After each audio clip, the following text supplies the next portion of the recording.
Hello. So now let us continue about liver cirrhosis. So now causes of cirrhosis क्या होता है? Alcohol, chronic viral hepatitis, है ना, ये मैं बता चुकी हूँ आपको. अल्कोहल होता है इसका कॉज, और क्रोनिक वायरल हेपेटाइटिस हो सकता है. Non alcoholic fatty liver disease भी हो सकती है ना. आगे कह रहा है ऑटोइम्यून लिवर डिजीज़. तो ये सारे आपके कॉज हो सकते हैं. अब now let us see about the clinical features. क्या होता है? The clinical presentation of cirrhosis is highly variable, है ना. जो इसका क्लिनिकल प्रेजेंटेशन होता है वो हाईली वेरिएबल. वेरिएबल का मतलब होता है अलग अलग तरह का. डिफरेंट पेशेंट में आपको इसका क्लिनिकल प्रेजेंटेशन डिफरेंट मिलेगा. आगे कह रहे हैं some patients are completely asymptomatic and the diagnosis is made incidentally at ultrasound और सर्जरी, है ना. कुछ पेशेंट आपके रहते हैं जो कम्प्लीटली एसिम्टोमेटिक रहते हैं, कोई सिम्टम नहीं आएगा. आपको डायग्नोसिस केवल तभी पता चलेगी जब आप उसका अल्ट्रासाउंड करेंगे या सर्जरी करेंगे, ठीक है. आपको जब दिखेगा उसमें नोडुल फॉर्मेशन, अरे तब पता चलेगा अरे वाह इसको तो लिवर सिरोसिस हो रखा है ना. आगे कह रहा है अदर प्रेजेंट विद आइसोलेटेड हेपेटोमेगेली, स्प्लीनोमेगेली और साइंस ऑफ पोर्टल हाइपरटेंशन. और कुछ पेशेंट्स में आपको हेपेटोमेगेली, एनलार्जमेंट ऑफ लिवर, है ना, splenomegaly, enlargement of spleen and signs of portal hypertension, ये आपको देखने को. पोर्टल हाइपरटेंशन समझ आया ना, पोर्टल वेन उसमें ज़्यादा, उसमें हाइपरटेंशन. सो पोर्टल हाइपरटेंशन के आपको मिल जाएंगे सिम्टम देखने को.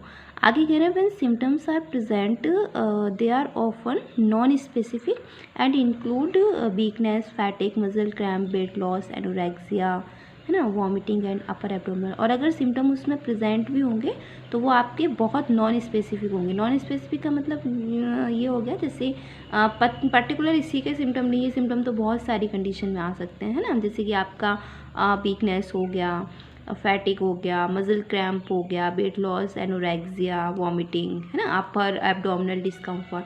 तो ये आपको नॉन स्पेसिफिक सिम्टम देखने को मिल सकते हैं. आगे और भी अदर मतलब क्लिनिकल फीचर्स हो सकते हैं. क्या हो सकता है देखिए, हेपेटोमेगेली हो सकती है उसको, एनलार्जमेंट ऑफ लिवर, ऑल दो लिवर में ऑल्सो भी स्मॉल. और ज़रूरी नहीं है कि उसको हेपेटोमेगेली हो ही जाएगी, नॉर्मल भी रह सकता है. आगे कह रहे हैं उसको जॉन्डिस होगा, है ना, yellow pigmentation of skin.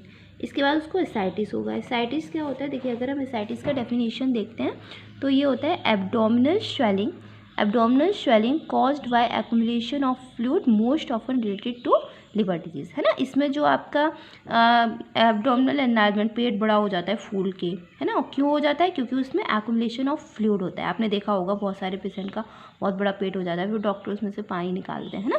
So that is the ascites. आगे हम इसको दूसरी लैंग्वेज में बोले तो accumulation of fluid in the peritoneal cavity, है ना, यानी कि जो पेरिटोनियल कैविटी होती है उसमें एक्युमुलेशन ऑफ फ्लूइड हो जाता है. तो इसमें हम एसाइटिस का भी कंडीशन में देखने को मिल सकता है. सर्कुलेटरी चेंजेस में क्या हो सकते हैं? पाल्मर एरिथमा हो सकता है ना, हाथ लाल हो जाएंगे उसके. साइनोसिस हो सकता है, आपको पता होगा ना, blue pigmentation, that is called the cyanosis. और इसमें एंडोक्राइन चेंजेस में क्या होगा? उसको हेयर लॉस होगा. गायनेकोमेस्टिया. गायनेकोमेस्टिया क्या होता है? Gynaecomastia swell in male breast caused by hormonal imbalance, है ना. इसमें हार्मोनल इम्बैलेंस की वजह से जो ब्रेस्ट एनलार्जमेंट हो जाता है मेल में. और इसमें क्यों होता है? डिक्रीज टेस्टोस्टेरोन लेवल कम हो जाता है, एस्ट्रोजन लेवल बढ़ जाता है, इसलिए ये सिम्टम हमें देखने को मिलता है. और क्या हो सकता है उसमें? टेस्टिकुलर एट्रोफी हो सकती है, इम्पोटेंसी, यस, इनफर्टिलिटी हो सकती है ना. इम्पोटेंसी का मतलब होता है इनफर्टिलिटी. ये सारे सिम्टम आपको मेल में देखने को मिल सकते हैं. फीमेल में क्या होगा? इस फीमेल में आपका ब्रेस्ट डिस्ट्रोफी देखने को मिल सकता है, इरेगुलर मेंसेस, है ना, एमेनोरिया, ये सब फीमेल में देखने को मिलेगा. और क्या हो सकता है इसमें? अदर फीचर जैसे आपको डिजिटल क्लिविंग हो सकती है. डिजिटल क्लविंग क्या होता है? N abnormal rounded shape of the nail bed. जो आपका नेल बेड होता है ये आपका राउंड शेप में हो जाएगा, है ना. किसी में आपने देखा होगा एकदम राउंड होता है, दैट इज़.